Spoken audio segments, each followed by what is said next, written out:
Selamat pagi Bapak Ibu serta saudara-saudariku, kita mendengarkan renungan harian pada hari ini, mari kita berdoa. Kasih karunia Tuhan kita Yesus Kristus, kasih dari Allah Bapa dan persekutuan Roh Kudus, itulah kiranya menyertai kamu. Amin. Bapak Ibu serta saudara-saudariku yang terkasih dalam nama Tuhan kita Yesus Kristus, firman Tuhan untuk kita pada hari ini, yaitu yang tertulis dalam kitab Yeremia 30 ayat 20. Anak-anak mereka akan menjadi seperti dahulu kala, dan perkumpulan mereka akan tetap tinggal, tetap di hadapanku. Aku akan menghukum semua orang yang menindas mereka. Demikian pembacaan firman Tuhan. Bapak Ibu serta saudara-saudariku, firman Tuhan untuk kita pada hari ini begitu indah sekali Bapak Ibu. Mengapa tidak Bapak Ibu?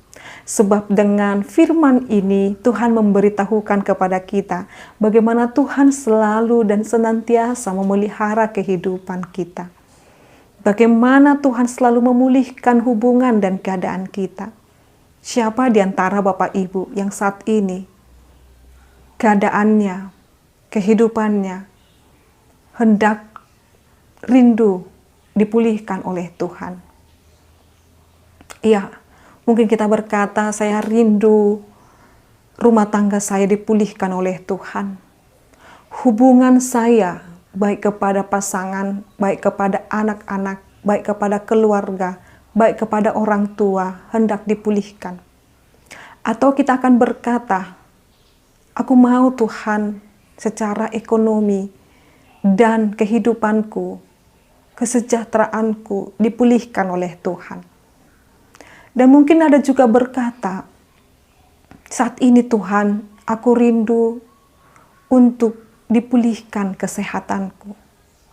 Apapun saat ini Bapak Ibu serta saudara-saudariku keberadaan kita, di mana kita rindu untuk dipulihkan oleh Tuhan. Firman Tuhan ini memberitahukan kepada kita, Dia terus mengingat, Dia terus menjagai dan menyertai kita. Allah kita bukan Allah yang lalai menepati janjinya. Allah kita bukan Allah yang abai kepada kita. Jikalau mungkin kita pernah melupakan janji kepada seseorang, dan tanpa sengaja kita lupa akan hal itu, kita akan berkata, manusia terbatas. Tetapi saat ini Bapak Ibu serta saudara-saudariku, firman Tuhan ini memberitahukan kepada kita, Allah kita bukan Allah yang terbatas. Bukan Allah yang pernah lupa kepada janjinya. Tetapi Dia terus mengingat dan melakukan yang terbaik dalam setiap kehidupan. Dikatakan di sana, anak-anak mereka akan menjadi seperti dahulu kala dan perkumpulan mereka akan tinggal tetap di hadapanku. Itu menunjukkan bahwasanya Allah akan terus menjagai sekalipun bahaya dan ancaman datang kepada anak-anaknya. Tetapi Dia akan terus merangkul dan menjagai setiap orang yang boleh percaya kepada Dia.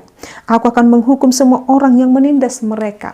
Rasa aman dan nyaman telah diberikan oleh Tuhan kepada orang-orang yang terus berharap kepada Dia. Dan yang kedua adalah bagaimana Allah menghukum orang-orang yang menginginkan atau ketertindasan anak-anaknya.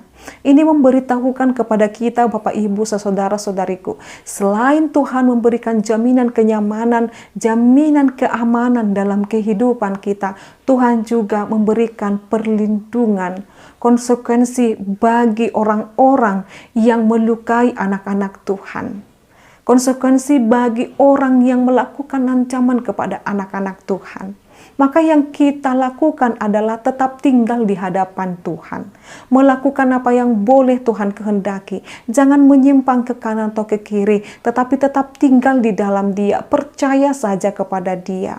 Jangan pernah kita tergoda ketika kita menginginkan sembuh dari sakit penyakit, lalu kita tergoda untuk mengambil jalan pintas, pergi ke dukun, pergi kepada hal yang Tuhan tidak kehendaki.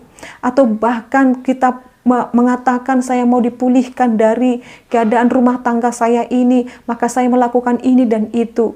Maka saat ini Bapak Ibu yang perlu sekali Tuhan berikan kepada kita adalah ketaatan Bapak Ibu. Memang benar Tuhan berkata, berhikmatlah menjalani kehidupanmu. Tetapi Tuhan tidak suka tipu-tipu. Tuhan tidak suka hal yang boleh menyakiti hati Tuhan. Maka saat ini Bapak Ibu saudara-saudariku, perkenankan Tuhan turut campur dalam setiap kehidupanmu. Katakan, Tuhan, Engkaulah yang berkuasa atas kehidupanku, memulihkan keadaanku, memulihkan rumah tanggaku.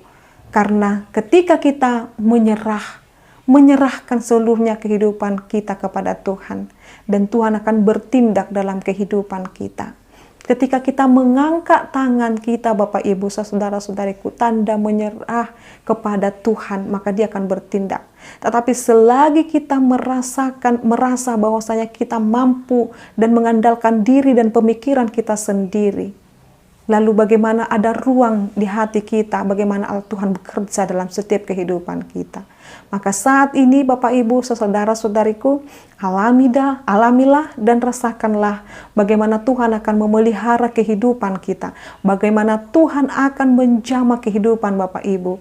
Imani dan yakinilah Tuhan akan bertindak dalam setiap kehidupan kita. Yakin dan percaya apapun yang kita kerjakan, apapun yang kita lakukan, jikalau itu berkenan di hadapan Tuhan, Tuhan akan senantiasa memberkati. Amin. Ya Allah Bapa kami, terima kasih Tuhan Engkau terus menjaga dan memelihara kehidupan kami, memelihara kehidupan anak-anak-Mu ini. Kami tahu Tuhan kami adalah manusia yang terbatas, bahkan hamba-Mu ini pun Tuhan berdoa dengan segala keterbatasan datang ke hadapan-Mu. Tuhanlah kiranya senantiasa membaharui, memulihkan keadaan kami, memulihkan keadaan jemaat-Mu. Sembuhkanlah sakit penyakit seluruh jemaat-Mu Tuhan yang saat ini mungkin dalam keadaan sakit. Sembuhkanlah Tuhan apa yang boleh mereka rindukan, Engkau kiranya memberikan. Ya Allah Bapa kami, pulihkanlah rumah tangga setiap orang Kristen. Pulihkanlah Tuhan keadaan ekonomi jemaat-Mu Tuhan. Engkau memberikan mereka rezeki supaya mereka dapat melanjutkan kehidupan mereka. Tuhan Allah Bapa kami yakin dan percaya Engkau terus melawat kami, Engkau terus memberkati kami. Sebab kami yakin dan percaya Engkau tidak pernah meninggalkan kami. Inilah kami Tuhan dengan segala kehidupan kami yakin dan percaya Engkau terus bersama-sama dengan kami. Dalam nama Yesus Kristus dan pimpinan Roh Kudus, kami telah berdoa dan mengucap syukur. Anugerah daripada Tuhan kita Yesus Kristus, kasih dari Allah Bapa dan persekutuan Roh Kudus itulah kiranya menyertai dan memberkatimu sekarang sampai selama-lamanya. Amin. Selamat pagi Bapak Ibu serta saudara-saudariku, Tuhan Yesus memberkati. Shalom.